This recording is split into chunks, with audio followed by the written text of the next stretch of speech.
안녕하세요. 교회행전 김정선 목사입니다. 안녕하세요. 김경아입니다. 네, 저희들은 지금 아이들과 함께하기 좋은 한강공원에 나와 있습니다. 맞습니다. 오늘 교회행전은 이런 해맑은 아이들을 위한 사역에 힘쓰는 교회를 찾아왔는데요. 그렇습니다. 여러분, 인간이 태어나서 6살 때까지가 자존감과 인격 형성이 참 중요하다고 하잖아요. 이 시기에 하나님께서 주신 사랑을 느끼고 그분의 자녀라는 자존감을 갖게 된다면 이보다 더 큰 축복이 어디 있을까 싶습니다. 맞습니다. 바로 그런 목적으로 아기학교를 만들어서 한국교회의 그 중요성을 알린 교회인데요. 그래서 국내 500여 개 이상의 교회들이 아기학교를 열고 믿음의 다음 세대를 세워갈 수 있는 기틀을 만들었습니다. 다음 세대에게 기독교적인 가치관과 세계관을 가르치고요. 열방을 품은 지도자로 키우기 위해서 단계별 리더십 훈련도 실시하고 있는데요. 다음 세대를 위한 고민을 함께 짊어지고 나누면서 한국교회의 기감이 되고 있습니다. 다음 세대를 품기 위해서는 부모들이 먼저 무릎을 꿇을 수밖에 없을 텐데요. 뜨거운 기도의 영성으로 자녀들을 축복하고 가정 예배와 온 가족 기도회를 통해서 믿음의 가정을 세워가고 있습니다. 오늘 교회행전은 서울시 용산구 한강변에 위치한 다음 세대를 품은 복음의 통로 충신교회와 함께합니다. 한국전쟁의 상흔을 극복해가고 있던 1957년 서울시 용산구 한 가정에서 32명이 첫 예배를 드리고 말씀의 부흥을 경험한 충신교회. 반세기를 넘게 용산 지역을 지키며 복음을 선포하고 어려운 이웃들에게 축복을 흘려보내는 통로가 되고 있다. 세계교회를 선도하는 리딩처치 충신교회. 충신교회는 세계선교 개념이 정립되지 않았던 때부터 교회 예산의 50% 이상을 선교와 구제 사업에 쓰면서 열방을 품는 일에 헌신해왔다. 선교와 함께 충신교의 전통을 자랑하는 또 다른 사역은 바로 아기학교. 1986년부터 부모들과 아기들을 함께 교육시키면서 한국교회의 새로운 기독교 교육의 패러다임을 제시해왔다. 말씀으로 항상 기도해주라든지 그런 말씀들이 위로가 되고 또 생각이 나면서 힘이 됩니다. 그래서 우리 아기학교를 통해서 아이들이 어릴 적부터 믿음 안에서 이렇게 잘 자랐으면 좋겠어요. 다음 세대 부흥의 사명을 품은 충신교회. 뜨거운 기도의 영성으로 자녀 축복 기도회를 열고 영화부에서 청년부까지 성경적 가치관으로 인성, 영성, 전문성 등 리더십 훈련을 실시하고 있다. 또한 부모를 먼저 가정 신앙교사로 훈련시키고 부모와 자녀가 함께 말씀 안에서 기도와 예배하는 시간을 통해 믿음의 가정을 세워가고 있다. 아름다운 하나님 나라를 구현하는 교회, 충신교회의 교회 행전은 앞으로도 계속될 것이다. 충신교회 이전호 목사님 나오셨습니다. 목사님 안녕하세요.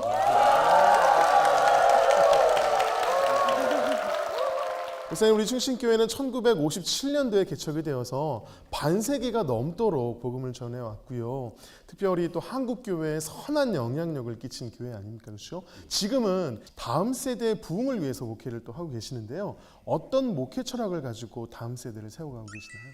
우리 교회는 이 가들리 가든을 통해서 훈련을 하고 있는데, 이 가들리 가든은 영아부에서부터 고등부까지 계속해서 리더십 훈련을 시키고 있는 겁니다. 네, 그 리더십 훈련의 내용은 기독교적인 세계관, 기독교적인 가치관을 그 아이들에게 심어주고 그 사람들이 정치, 경제, 사회, 문화의 리더가 될 수 있도록 훈련을 하고 있습니다. 그래서 이 아이들이 지금 굉장히 건강하게, 바르게, 멋지게 성장하고 있습니다. 그것은 우리의 기쁨이요 자랑입니다. 네. 아멘입니다. 이렇게 다음 세대가 바로 서려면 가정이 바로 서야 될 텐데 충신교회 올해 가장 목표를 두고 있는 사역이 믿음의 가정 세우기 프로젝트라고 들었어요. 열매들이 참 귀할 텐데 소개 좀 해주시죠. 교회가 가정과 함께 다음 세대를 세우기 위해 우리가 노력하고 있는데요. 그러기 위해서 우리가 올해 시행하고 있는 프로젝트 하나가 있습니다. 그게 믿음의 가정 세우기 프로젝트입니다.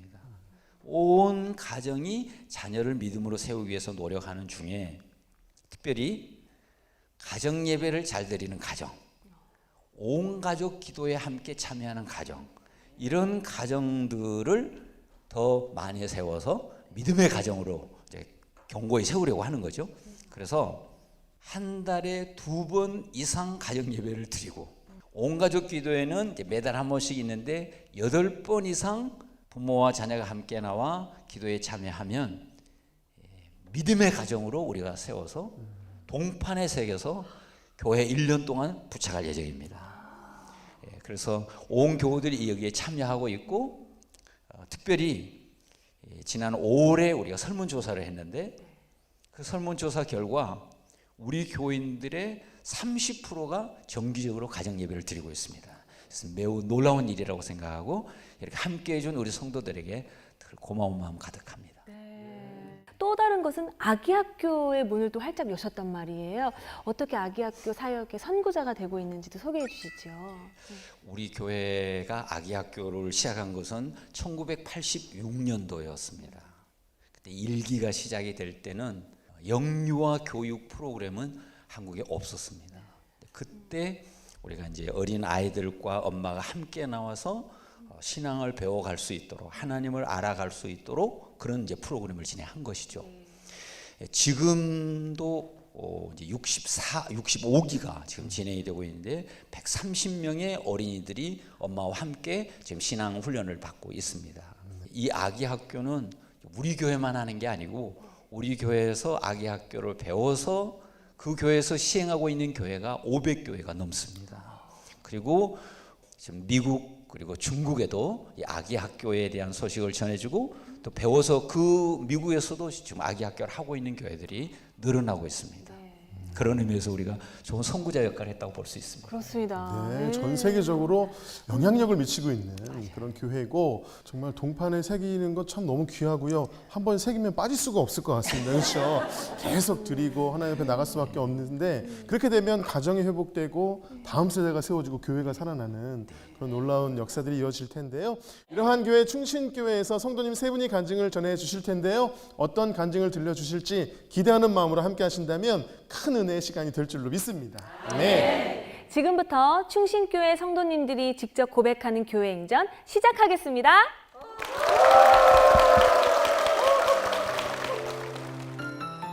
첫 번째 주인공은 학창 시절 하나님을 만났지만 결혼 후 부부의 갈등으로 공허함을 느끼고 찬양을 통해 주님 품에 돌아와 새 인생을 살고 있는 도양이 집사입니다.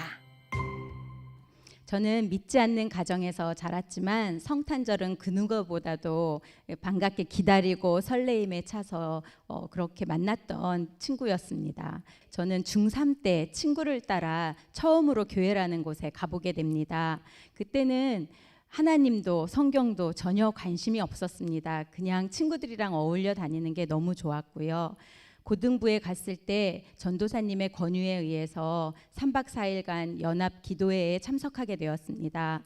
처음 가보는 기도원이라 그 기도원 가득 울려 퍼지는 통성기도 소리가 너무나도 처음엔 무서웠습니다. 그러나 그분들의 기도 속에 저도 함께 잠기게 되었고 그 기도원 가득 울리는 그 찬양 가운데 제 마음이 녹아들기 시작했습니다. 하나님은 저에게 뜨거움을 주셨고 저에게 회개해야 한다는 마음을 허락하셔서 저는 3박 4일간 회개의 눈물을 많이 흘렸던 것으로 기억이 됩니다.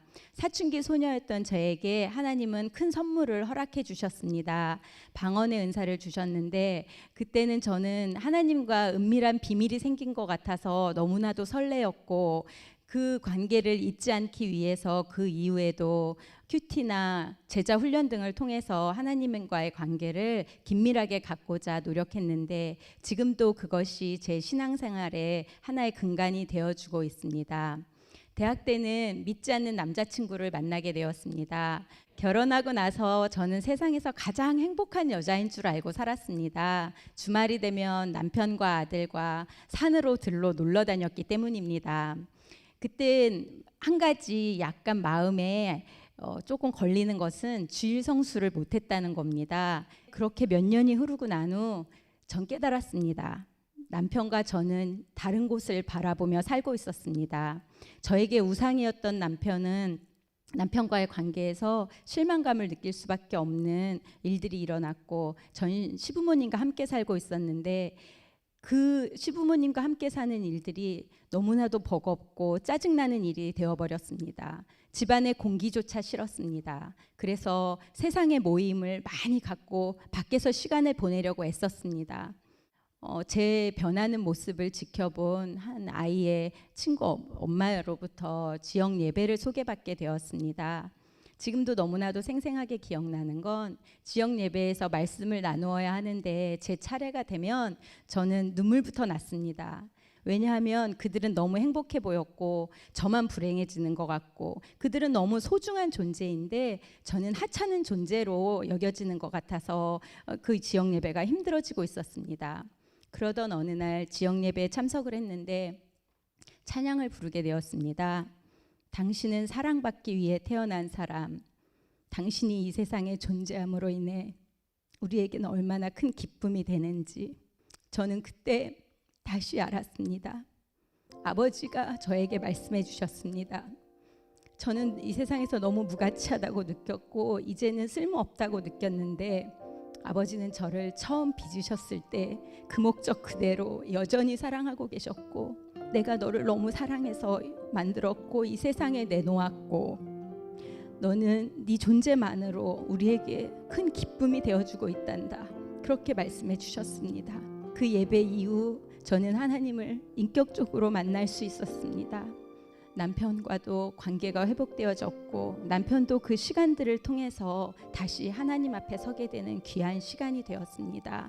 고난의 시간이었지만 저의 가정이 회복되는 귀한 훈련이었다고 생각이 됩니다. 그로부터 몇 년 뒤 저희 가정에 일이 생겼습니다. 동네에 있는 조그만 아이스크림 가게에 아르바이트생 시급 1,500원짜리 아르바이트생으로 취직하게 되었습니다. 시간이 갈수록 기쁘고 쉬운 일만은 아니었습니다. 손님들을 대하면서 받던 차가운 시선 그리고 의아스럽게 바라보던 동네 주민들의 모습 뒤늦게 알게 되었지만 저희 집안이 망했다는 소문도 있었다는 걸 알게 되었습니다. 그리고 자존심이 상해 가게에서 맞닥뜨리고 싶지 않는 아는 사람이 가게로 가까이 올 때면 가게 뒤 창고에 숨어서 피했던 적도 있습니다. 그런 날은 밤새 울면서 기도했습니다. 제가 이 일을 하는 것이 맞는지, 제가 언제까지 이 자리에 있어야 하는 것인지 계속 물으면서 기다릴 수밖에 없었습니다. 3년의 시간이 흐르고 저는 그 사이에 주변 분들의 도움, 조언을 받아서 공부를 하게 되었습니다. 그 공부가 마쳐질 때쯤 저는 아이들을 가르치는 일을 시작했습니다. 아이들의 독서 논술 지도를 하게 되었는데 사실은 그때 드는 기쁨보다는 두려움이 엄습해 왔습니다. 시급을 받으며 아이스크림 푸던 여자가 내 아이를 어떻게 가르쳐? 그 일도 또 동네에서 해야 됐었습니다. 저는 사람들의 시선이 두려워 할 수 있는 것이라고는 하나님께 기도할 수 있는 것밖에 없었습니다. 하나님, 단 한 명의 학생이라도 저에게 보내주시면 제가 열심히 하겠습니다. 기도하며 하겠습니다. 그런데 이전에 했던 일들로 인하여 멸시받지 않도록 제가 그것을 견딜 수 있도록 저에게 담대함을 주시기 바랍니다. 그렇게 기도했고 저에겐 학생들이 하나둘 들어갔고 이전에 했던 일로 인해 어떠한 어려움도 당한 적이 없습니다. 저는 오히려 인기 있는 교사가 되어졌고 그 일은 10여 년간 지속되었습니다. 그런 가운데 저는 제 모습을 다시 보게 되었습니다. 하나님께서 부르신 그 자리에 제가 있겠습니다. 그렇게 기도하는 가운데 저는 지금 퍼실리테이터라는 일을 하고 있습니다. 5년째 하고 있는데 전국을 다니면서 많은 사람들을 만납니다. 많은 회의를 기획하고 추진하는 일을 합니다. 고난 가운데 저는 하나님을 만났고 그 고난 가운데 기도하게 되었고 기도 가운데 저에게 계속해서 길을 보여주셨습니다. 아무것도 할 수 없었던 저를 이제는 일하게 하셨습니다. 내가 능력 주시는 자 안에서 내가 모든 일을 할 수 있느니라. 그 말을 믿기에 저는 내일도 또 걸어갈 것입니다. 감사합니다. 사실 전업주부로서의 또 은혜도 있지만 그렇게만 사셨다면 느끼지 못했던 또 새로운 은혜들을 또 경험을 하셨단 말이에요. 하나님께서 부르신 어떤 직업이라 그럴까요? 퍼실리테이터라고 하는 참 귀한 직업을 주셨는데 사실 일반적으로는 그게 무슨 일인지 정확히 잘 몰라요. 무슨 세제 이름 같기도 하고. 퍼실리테이터가 도대체 뭔가요? 네, 퍼실리테이터라는 일은 촉진자라는 뜻입니다. 기업이나 단체, 조직 속에서 원하는 목표를 도출하기 위해서 회의나 워크숍을 진행하게 되는데요. 최선의 결과를 도출하기 위한 회의 프로세스를 기획하고 진행하는 일을 합니다. 그런 일을 하시는군요. 들어도 잘 모르겠네요. 네. 제 설명이 부족했네요. 굉장히 좋은 일 하시는 것 같아요, 그죠? 좋은 일이에요, 그렇죠? 네. 근데 우리 집사님이랑 이야기를 나눠보면 어떤 일을 하셔도 아이들을 가르쳐도 뭐 아이스크림을 팔아도 참 잘하실 것 같은데 이 자리에 있기까지 공부를 해보면 어떠냐고 조언을 해주신 분이 계시다고 합니다. 멘토로서 이끌어주신 김연숙 권사님입니다. 박수로 모시겠습니다. 네. 우리 권사님 또 퍼실리테이터라고 하는 그 직업을 처음으로 한번 해봐라 이렇게 또 하신 분으로 제가 알고 있는데 그 일을 하면서 우리 집사님의 모습이 그 이전과 그 이후가 달라졌을 거 아니에요, 그렇죠? 옆에서 보시기에 어떻게 달라지셨나요? 제가 만났을 때는 네. 수제 아이스크림 가게에서 일을 하고 계셨는데 그것이 손으로 일일이 다 만드시다 보니까 어느 정도 일하신 다음에 어깨에 큰 통증이 오게 되었어요. 그래서 그 일을 더 이상 계속하실 수가 없었고 결국 논술 독서 지도교사로 방향 전환을 하시게 되었고 그리고 계속해서 변신을 거듭해 가시게 되었습니다. 퍼실리테이터로 지금 열심히 활동하고 계시고요. 또 최근에는 회복 탄력성 강사로서 자신을 준비하고 계십니다. 뿐만 아니라 교회 안에서는 직장 여성들을 위한 지역 모임을 시작하여서 섬기고 계시며 또 일터 사역에 대한 비전을 키워가고 계십니다. 더 감사한 것은 저의 든든한 기도 동역자라는 것이죠. 그래서 앞으로도 우리 도집사님이 어떤 모습으로 계속 변신해 가시게 될지 아주 기대가 되어집니다. 많은 분들의 또 기도와 사랑이 이 자리를 만드셨잖아요. 당신은 사랑받기에 태어난 사람 찬양을 들으면서 많이 우셨다고 고백하셨는데 지금도 그렇게 은혜가 되시나요? 그럼요. 운전을 할 때 USB에 찬양을 담아 갖고 다니는데 항상 어떤 USB에 담더라도 당신은 사랑받기에 태어난 사람은 꼭 넣습니다. 그래서 장거리 운전을 할 때도 제가 다시 흐트러진 마음을 다잡는데 큰 도움이 됩니다. 네, 그 찬양에 또 은혜가 있으셨고 특별히 자존감이 막 낮아질 때 이 찬양으로 또 회복시키셨다고 말씀하셨는데요. 이 찬양을 우리 같은 마음으로 좀 불렀으면 좋겠어요. 그래서 당신은 사랑받기 위해 태어난 사람에서 당신에다가 자기 이름을 한번 넣어서 저는 김정석 목사니까 정석은 사랑받기 위해 이렇게 찬양을 하고요. 우리 양희 집사님은 양희는 사랑받기 위해 이렇게 자신의 이름을 좀 넣어서 자신을 좀 축복하는 시간을 좀 가졌으면 좋겠습니다. 그리고 내가 얼마나 존귀한 존재인지에 대해서 다시 한번 묵상하며 찬양하는 이 시간이 되었으면 좋겠습니다. 함께 찬양하겠습니다. 정석은 사랑받기 위해 태어난 사람 정석의 삶 속에서 그 사랑받고 있지요. 정석은 사랑받기 위해 태어난 사람 정석의 삶 속에서 그 사랑받고 있지요. 태초부터 시작된 하나님의 사랑은 우리의 만남을 통해 열매를 맺고 정수는 이 세상에 존재함으로 인해 우리에겐 얼마나 큰 기쁨이 돼. 우리 서로 축복하며 당신은 사랑받기 위해 당신은 사랑받기 위해 태어난 사람 지금도 그 사랑 받고 있지요. 당신은 사랑받기 위해 태어난 사람 지금도 그 사랑 받고 있지요. 주님 주님께서는 오늘도 우리에게 너는 참 소중한 사람이란다, 존귀한 보배란다라고 말씀하신 줄 믿습니다. 우리 시사님께서 그런 회복을 통해서 지금까지 오실 수 있었던 것처럼 우리도 그 주님의 음성으로 늘 승리하는 삶이 되었으면 좋겠고요. 앞으로도 그런 승리의 삶을 사실 수 있도록 우리 두 분께 축복의 박수 부탁드리겠습니다. 네.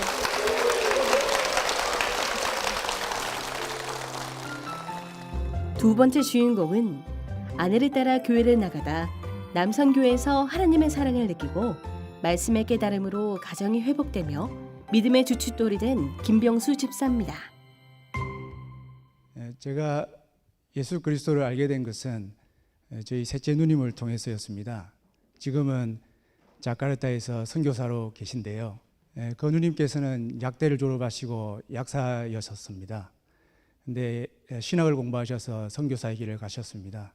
저희 어머니께서는 약사인 누님께서 막내 두 쌍둥이 동생을 잘 도와줄 수 있기를 기대하셨는데 선교사의 길을 선택한 누나에 대해서 엄청난 분노와 실망과 또 여질까지 생각하셨습니다. 누님을 통해서 알게 된 예수님은 저에게 너무나도 많은 것을 희생을 강요하셨던 것이었고 또 이기적이셨고 또 가정에 불화를 주시는 그런 존재이셨습니다. 그러던 제가 예수님을 믿게 된 것은 모태신앙인 제 아내를 만나면서였습니다.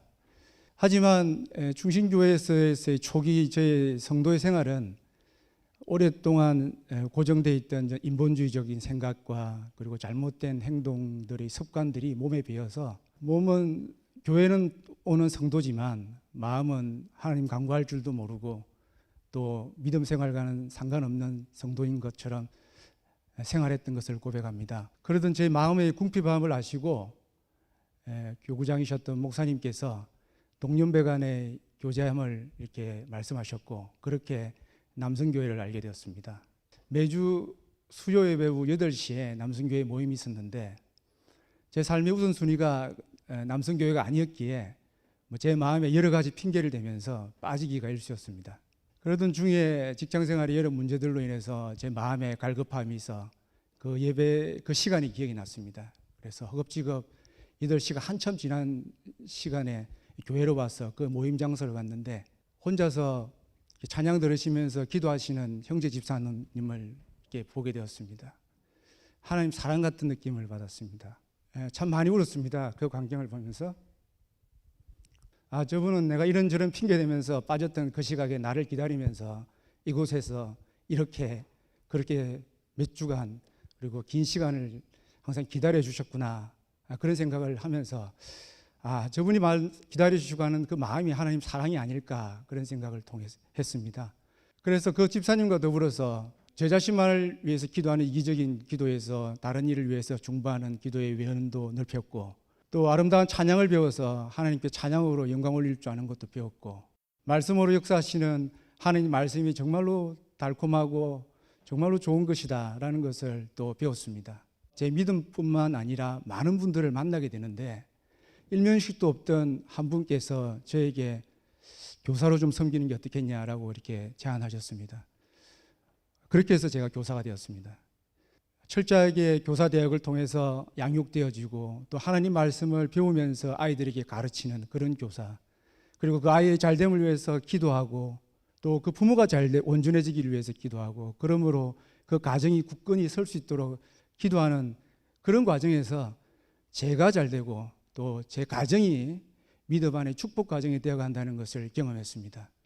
충신교회에서의 교사로서의 제 생활이 제 믿음 성장의 큰 디딤돌이 되었음을 고백합니다.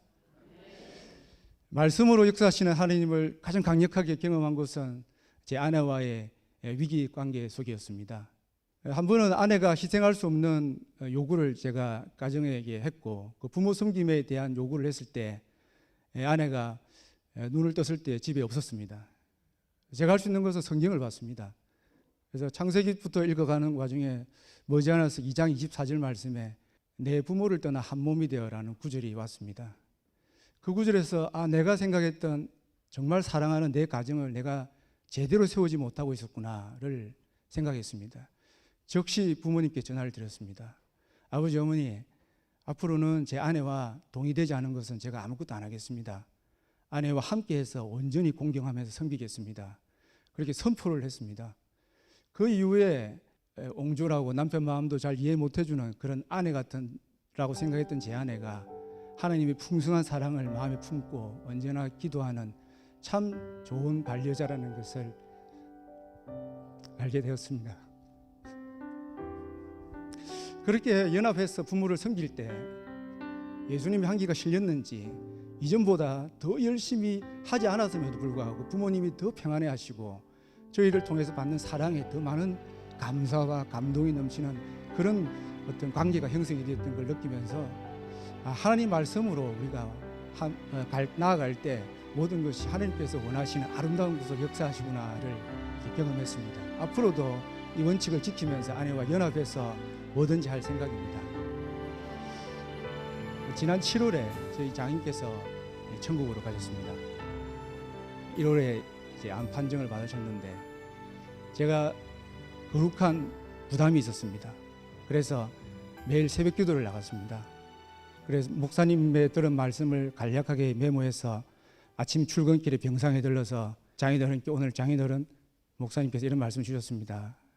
그래서 장인어른께서 그래 나 그거 몰랐는데 그래 김수방 우리 예수 잘 믿자.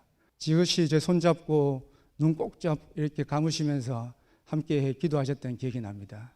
그렇게 6개월의 병마와 싸우시다가 이렇게 7월에 천국으로 가셨는데 제 짧은 말씀에 그렇게 그 병상에서 반응하시면서 제 믿음을 높이 세워주셨던 그 장인어른께서 나를 이 가정의 믿음의 주춧돌로 세우시려고 그러셨구나. 그런 마음에 감동이 있었습니다. 장인께서 소망하셨던 대로 교회 다니지 않던 처남이 이제는 교회도 같이 다니고 하나님의 은혜로 말미암아 온전히 처갓집이 하나님 안에서 역사하는 가정이 되었습니다. 하나님께 영광을 올립니다. 앞으로 충신교회 성도로서 충신교회가 나아가는 길은 대한민국 역사의 교회의 역사를 만드는다라는 생각을 항상 하면서 자부심을 가지고 있습니다. 분명히 동역자가 필요할 것이라고 생각됩니다. 헌신하는 마음으로 충신교회에서 새로운 히스토리 메이커 역할을 하며 나가면서 이 교회를 잘 섬기고 하나님께 영광 올리도록 하겠습니다. 감사합니다. 충신교회 히스토리 메이커가 되겠다 이렇게 말씀하셨어요. 역사를 만드시는 분입니다. 그렇죠? 히스토리 어떤 역사를 만들고 싶으세요? 사실 히스토리 메이커는 우리 청년교구의 중심 청년들을 지칭하는 말씀입니다. 청년들을. 네. 제가 그 청년교구에서 섬기면서 나 역시도 아직도 젊고 충신교회가 가는 길이 역사라고 생각했을 때 그 역사에 일조하는 사람이 되어야 되겠다라는 생각을 하고 있습니다. 네, 그 사명 그대로 하나님께서 우리 집사님 쓰실 줄로 믿습니다. 자, 우리 집사님의 간증을 정말 긴장하면서 처음에 들으셨는데 나중에는 눈물 흘리시면서 들으신 분이 계십니다. 아내 김은경 집사님 나와 계십니다. 박수로 모시겠습니다. 아까 간증에 들어보니까 어떤 요청을 좀 했는데 눈 떠보니까 안 계셨어요. 이제 그 사건을 통해서 우리 집사님께서 우리 김병 집사님이 사실 일반적이면 이거 어디 간 거야 이럴 텐데 말씀을 쫙 주셨어요. 그래서 창세기 말씀에서 아내와 한 몸을 이루는 게 중요하구나 이걸 깨달으시면서 변하셨단 말이에요. 아내로서 우리 집사님 옆에서 보시니까 그때 이전과 이후가 어떻게 달라지시던가요? 네, 그날 사건은 계약을 앞두고 미장원에 그냥 갔다 온 거였고요. 미장원 가셨는데 오해를 하셨구나. 나갔다. 사실 바로 그때 그 사람의 마음가짐이 달라졌다는 것을 느꼈습니다. 하지만 그 행동과 습관들은 바로 변하지 않는 게 사람입니다. 그래서 항상 우리 믿음의 선배이신 장로님과 권사님 그리고 구역장님 또 형제 집사님들이 많이 조언해 주시고 항상 말씀으로 깨닫게 해주심으로 인해서 저와 우리 김병수 집사가 함께 변하고 있는 것 같습니다. 그리고 특별히 이번 추석 명절에는요 우리 두 집안에서 모두 추석 감사 가정 예배를 드리는 놀라운 일들이 일어났습니다. 처음 드리는 예배였고요. 우리 가족, 우리 남동생과 어머니 모두 모여서 예배 드릴 때 정말 감사 찬양 드렸습니다. 네, 원래 믿음의 가정이셨잖아요. 안 믿는 남편이셨었는데 믿음의 가정으로 지금 만들어져 가시는, 이끌어 가시는 하나님의 은혜를 보시면 어떠세요? 제가 어릴 때 정말 엄마 아빠 같이 교회 다니는 친구, 그리고 개근하는 친구가 너무나 부러웠습니다. 교회를. 왜냐하면 아버지는 결혼하시면서 믿는다고 해놓고 다니시지는 큰아들이기 때문에 가시지는 않고 다녔거든요. 그때 너무나 부럽고 그랬던 어떤 소녀의 마음을 하나님께서 이렇게 이루어 주시는구나 라는 것을 생각하면서 정말 감사드리고 있습니다. 아멘입니다. 하나님께서 우리 소녀의 기도를 또 들어 응답하신 줄로 믿습니다. 자, 우리 아내분의 기도 덕분에 우리 집사님 또 이렇게 신앙이 성장하고 계시는데요. 이제는 주일학교 교사를 하시면서 신앙이 더 성장하시는 것 같아요. 교사로서 섬기다 보면 또 찬양의 은혜가 있지 않습니까? 어떤 찬양의 은혜를 받으시나요? 요한의 아들 시모나라는 찬양이 있습니다. 네. 그 마지막 부분에 예수님을 사랑한다고 고백하는 베드로에게 예수님께서 내 양떼를 먹이라라고 말씀해 주셨던 구절에서 저에게 오는 우리 아이들에게 정말 예수님을 사랑하는 마음을 이렇게 품을 수 있게끔, 펼칠 수 있게끔 이렇게 저를 독려하는 그런 찬양입니다. 네, 자, 우리가 너무나 잘 알고 있는 찬양이지만 이 찬양은 우리 집사님께도 하나님께서 여쭤보신 질문과 같은 그런 찬양이지만 동일하게 우리에게 질문하신다고 믿습니다. 이 찬양을 제가 찬양 선물해 드리도록 하겠습니다. 앞으로도 정말 주님 사랑하는 그 마음 하나로 늘 승리하는 가정 만드시고 또 히스토리 메이커가 되시기를 축복합니다. 자, 그런 마음으로 우리 축복의 박수 부탁드리겠습니다.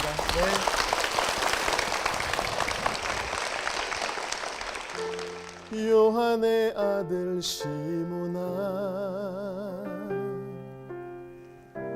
내가 다른 사람들보다 나를 더 사랑하느냐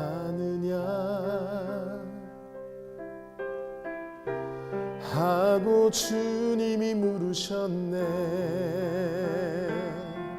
그때 나는 주께 대답했네. 내가 주를 사랑하는지 주님께서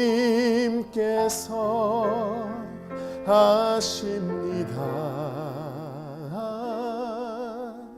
주님께서 내 마음 아시리.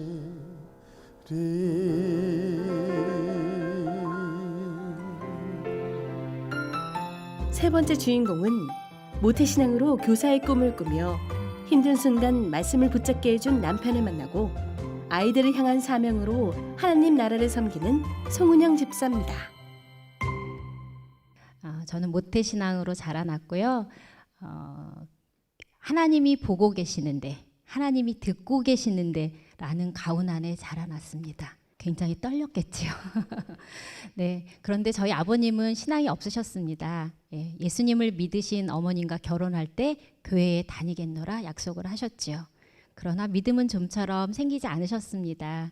그러던 어느 날 1965년에 큰 물난리를 만나십니다. 지붕 꼭대기에까지 물이 차 올라가 있을 때 죽음을 문 앞에 두시고, 그때 이제는 우리는 천국 가는구나, 엄마는 이제 우린 천국 갈 거니까 우리 하늘 가는 밝은 길이 찬양을 합시다 했지만, 그때 아버님은 보았답니다. 눈앞에 큰 스크린이 펼쳐지더니 그동안 본인이 지었던 죄들을 보여주셨다고 합니다. 그래서 어린 시절에 할아버지 주머니에서 돈을 훔쳤던 거, 또 거짓말했던 거, 또 아내를 슬프게 술과 노름 속에서 보냈던 거, 눈물을 흘리며 회개하셨답니다. 하나님, 저를 제발 살려주시면 이제 하나님 잘 믿을 거고 남편도 마음 아프지 않게, 아내도 마음 아프지 않게 하겠습니다. 이렇게 회개의 기도를 드리셨는데 정말 하나님의 은혜로 구조 받으셨고 구원을 받으셨습니다.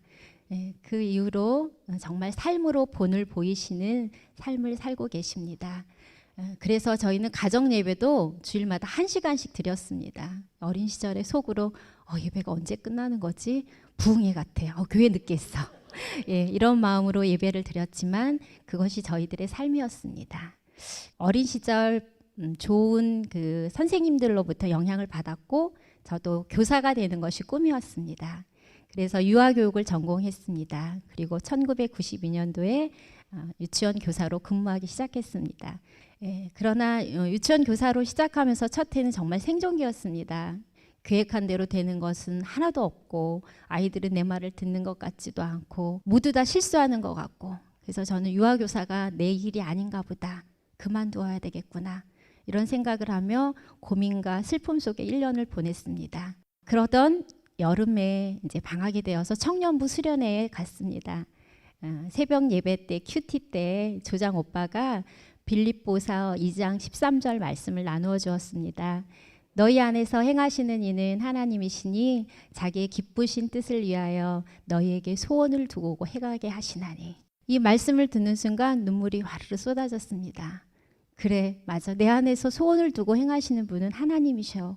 하나님의 기쁘신 뜻을 위해 내가 유아교사로서 할 수 있을 거야 하는 믿음이 생겼고 소망함이 생겼습니다. 그 교회 오빠가 지금의 저의 남편입니다. 남편과 결혼하여 참 축복 속에 평화로운 마음이라는 3남매도 선물로 받았습니다. 본이 되는 가정이 저희들의 꿈이었고 자녀를 낳으면서 키우기 시작했습니다. 근데 첫째 아이가 그래도 유아기 때랑 아동기 때는 굉장히 이야기도 많이 하고 밝은 아이였습니다. 그렇게 중학교에 입학을 했습니다. 네, 선배들을 만났습니다. 네, 믿음의 선배가 아닌 불량한 선배들이었습니다. 어느 날 담임 선생님께 전화가 왔습니다. 어머님, 평화가 담배를, 네, 저희는 상상할 수도 없었던 일입니다. 우리 부모 같은 이 부모 안에 이런 자녀가 있으리라고는 생각도 못했습니다. 정말 상상할 수 없는 일이었고 감당하기 어려웠습니다. 그때마다 아들의 이름을 부르기만 해도 눈물이 났습니다. 그리고 기도할 수밖에 없었습니다. 하나님, 제발 도와주세요. 우리 아들이 너무 멀리 가지 않도록 도와주세요. 그렇게 우리 아이들의 사춘기는 어려웠습니다. 그래서 기도하던 끝에 저희가 결정한 것은 학교를 옮기는 것이었습니다. 그래서 어렵게 중2 때 기독교 대안학교로 옮기게 되었습니다. 그 가운데서도 많이 아들의 방황하는 모습을 보았습니다. 하지만 극적으로 참 감사하게 중3 수련회, 우리 교회의 겨울 수련회 때 아들이 하나님을 말씀으로 인격적으로 만났습니다. 잠언 16장 9절, 사람이 마음으로 그 길을 계획할지라도 걸음을 인도하시는 이는 여호와시니라. 이 말씀을 받았다고 수련회를 다녀와서 나누어 주는데 저희 가족은 모두 울며 감사를 드릴 수밖에 없었습니다. 그 가운데 아들이 하는 말이, 그때 엄마가 한 말이 힘이 되었어요. 뭐였냐면, 아들아, 너무 멀리 가지 마라. 엄마는 널 믿어. 이 한마디가 용기가 나고 힘이 되었답니다. 그리고 지금까지 이루어진 모든 과정은 하나님의 인도하심이라는 고백을 했습니다. 이 말씀으로 다시금 우리 가정은 회복되어졌습니다. 그리고 감사하게도 태권도 학과에 전공을 하고 있고 지금 3학년에 재학 중이고요. 정말 또 감사한 건 지난 여름에 국기연 그 국가대표 선발전에 또 합격을 해서 지금 태권도 시범으로 활동을 하고 있습니다. 그 안에 소망을 주신 게 태권도 시범으로 선교하는 소망을 갖게 하셨습니다. 네. 그리고 부족하지만 지금 교회학교 영어아동부 교사로도 봉사하고 있습니다. 저는 원장으로서도 또 꿈을 꿉니다. 다음 세대가 좋은 예수님의 성품으로 건강하게 세워지기를 꿈꿉니다. 또 가정이 하나님의 말씀으로 든든한 하나님 나라로 세워지기를 꿈꿉니다. 그래서 유치원 현장에서도 집중하고 있습니다. 부모 교육에 집중하면서 부모 성품 대화학교, 성품 훈계학교, 부모와 자녀가 어떻게 친밀하게 그 관계를 회복할 수 있는지 돕고자 노력하고 있습니다. 어린 시절에 벌 주시는 하나님, 두렵고 무서웠던 하나님이 제가 남편을 만나면서 또 돕는 손길들을 만나면서 그리고 충신교회와 충신유치원에서 유아들을 만나면서 동역자를 만나면서 연합하여 선을 이루시는 하나님, 네, 또 그리고 사랑과 은혜의 하나님을 만나게 하셨습니다. 그래서 지금도 하나님의 말씀을 붙잡고 나아갑니다. 생명의 근원 대신 우리 예수님을 쫓아서 우리의 생각과 우리의 감정과 우리의 마음이 정말 하나님 기뻐하시는 그런 삶이 되어지기를 소망합니다. 예, 이 자리에 함께 나누게 해주신 하나님께 감사드립니다.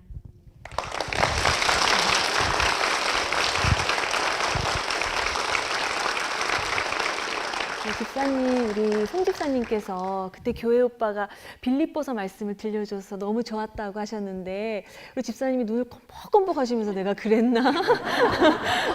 저는 그렇게 느꼈거든요. 네, 어떻게 들으셨나요?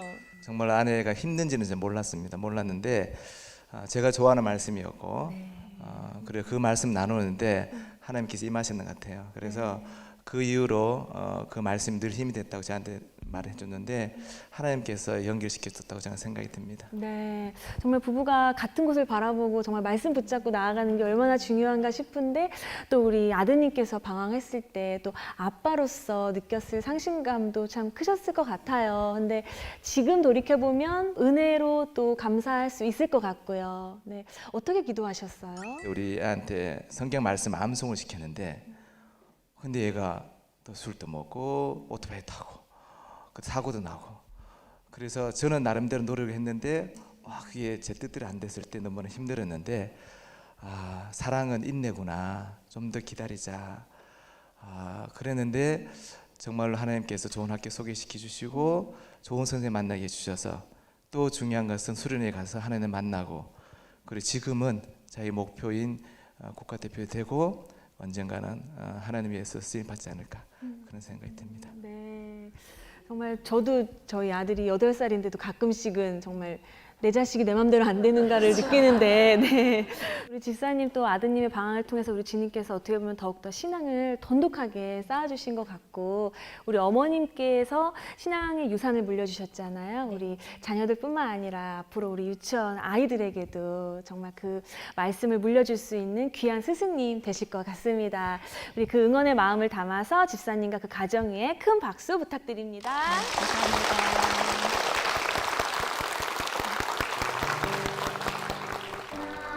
믿음이 좋아요. 나 믿음이 좋아요. 하나님을 기쁘시게 하기 때문이죠. 난 소망이 좋아요. 난 소망이 좋아요. 언제나 기쁨으로 승리하기 때문이죠. 난 사랑이 좋아요. 난 사랑이 좋아요. 예수 그리스도 십자가 내 맘속에 있기 때문이죠.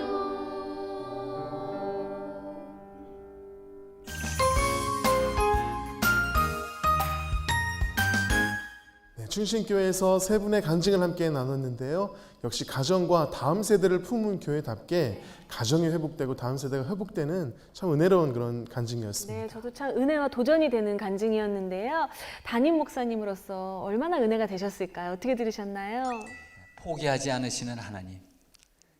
내가 연약해서 내가 몰라서 내 마음이 힘들어서 하나님을 떠나지만 하나님은 우리를 떠나지 않고 끝까지 살피시고 지키시고 그래서 마침내 하나님의 품으로 다시 이끄시는 그 하나님의 손길을 보면서 너무나 감사했고요. 그 하나님의 손길 속에서 이렇게 믿음으로 살아가는 모습 보니 너무나 자랑스럽고 또 그 가운데서 다음 세대 자녀를 믿음으로 굳건하게 세우는 모습 보면서 너무 행복했습니다. 감사하고 또 이 방송을 듣는 많은 분들이 또 하나님의 그 놀라운 은혜를 함께 사모하면서 하나님을 만나는 그런 경험이 있기를 소망합니다. 아멘입니다. 목사님, 우리 충신교회 비전과 기도 제목이 있으면 저희가 함께 기도할 수 있도록 한번 나눠주시죠. 다음 세대에게 신앙을 전수하는 것입니다. 그동안 우리 교회는 이 일을 위해서 소홀한 것이 아니에요. 최선을 다해 왔습니다. 그렇지만 주로 교회가 노력을 했지 부모가 노력할 수 있도록 돕지를 못했습니다. 그래서 지금 우리 교회가 가정과 함께 다음 세대에게 신앙을 전수하는 것이 우리의 비전입니다. 이 일을 위해서 우리가 함께 노력하고 있고 최선을 다하고 있고, 그래서 한국교회에 소망이 있구나, 다음 세대가 다시 회복될 수 있구나, 그리고 희망과 꿈을 전하는 게 우리의 소망입니다. 그래서 특별히 우리 교인들은 이 일에 대해서 헌신하고 있고 우리 교육자들도 열심히 노력하고 있고 연구하고 있습니다. 앞으로 한국교회는 다음 세대의 부흥을 경험하게 될 줄로 믿습니다. 그 좋은 진원지가 우리 충신교회가 되기를 소망합니다. 아멘. 저희가 함께 기도하도록 하겠습니다. 우리 충신교회는 가정과 또 다음 세대를 세우는 교회고, 그러다 보니까 하나님의 임재 안에서 뜨겁게 예배하는 교회인 줄로 믿습니다. 그런 의미에서 충신교회의 충신은 이런 의미인 것 같습니다. 충성된 일꾼으로 하나님의 나라를 꿈꾸며 그 나라를 세워갈 인재를 양성하는 교회. 신앙이 뜨거워서 하나님의 임재 안에서 하나님의 얼굴을 구하는 분들이 모인 교회가 충신교회인 줄로 믿습니다. 아멘. 이러한 교회 충신교회를 통해서 하나님께서 놀랍게 역사하시기를 간절히 소망하며 우리 담임 목사님과 교회를 위해서 힘찬 박수 부탁드리겠습니다.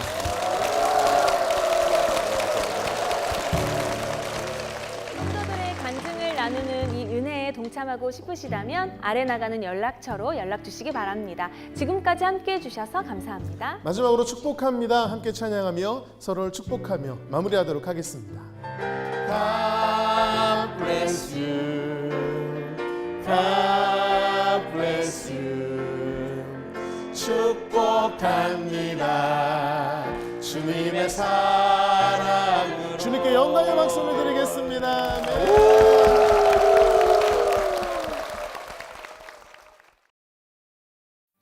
이 프로그램은 CTS 방송가족의 사랑과 후원으로 제작되었습니다. 후원전화 02-6333-1003번, ARS 060-800-1111번으로 전화주세요.